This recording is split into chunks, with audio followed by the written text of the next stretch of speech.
নতুন করে এই জমা জলে আবার ডেঙ্গু রাস্তা না করে আবার মানুষকে গত করবেন না। দায় না হয় কেউ নিয়ে নিল, কারো ঘাড়ে চাপিয়ে দেওয়া হলো, তাতে কি বাড়ির লোকটা ফিরে আসবে? তাদের শুধু দায়টা বড় কথা নয়, আমাদের সচেতন হতে হবে। আমরা যারা দায়িত্বে আছি তাদেরকে তাদের নিজেদের কাজটা করতে হবে। সব কাটমানি খেয়ে পকেটে বললে হবে না, ড্রেনটা সময় পরিষ্কার করতে হবে। দাদা একেবারেই আমরা দেখলাম যে পুজোর মধ্যেই কিন্তু আমরা আমাদের 10 জন সহনাগরিক, 10 নয় 12 জন সহনাগরিককে আমরা হারালাম। দেখুন, এটা কোনো অবস্থাতেই কাম্য নয়। পুজো বলে নয়, কোনো বছরের কোনো সময় কাম্য নয়। এই গাফিলতিটুকু যদি না থাকতো তাহলে মনে হয় আমি এই শহরের এই সহনাগরিককে আমরা হারাতাম না। খুব দুঃখের বিষয়। সরকারের একটু ভাবা উচিত।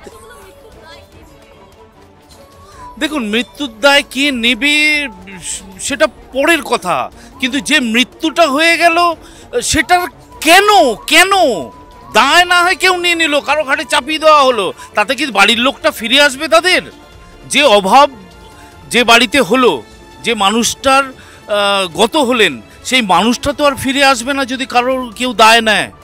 সুতরাং দায়টা বড় কথা নয়, আমাদের সচেতন হতে হবে।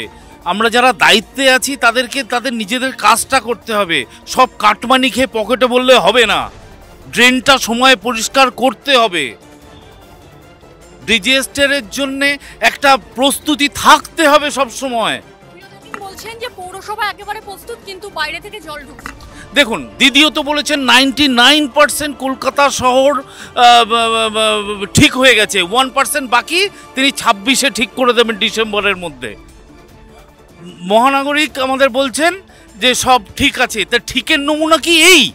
আপনি আজও চলুন না, বৃষ্টি হয়েছে কবে, আজকেও কলকাতা শহর ঘুরে দেখুন কত জায়গায় জল রয়েছে কোমরের ওপরে, কারেন্ট নেই কত জায়গায়। হাত জোর করে একটা রিকোয়েস্ট করছি, যারা দায়িত্বে আছেন, যে 12 জনকে হারিয়েছি সেটা তো হারিয়েছি, নতুন করে এই জমা জলে আবার ডেঙ্গু রাস্তা না করে আবার মানুষকে গত করবেন না। সময় থাকতে ব্যবস্থা নিন।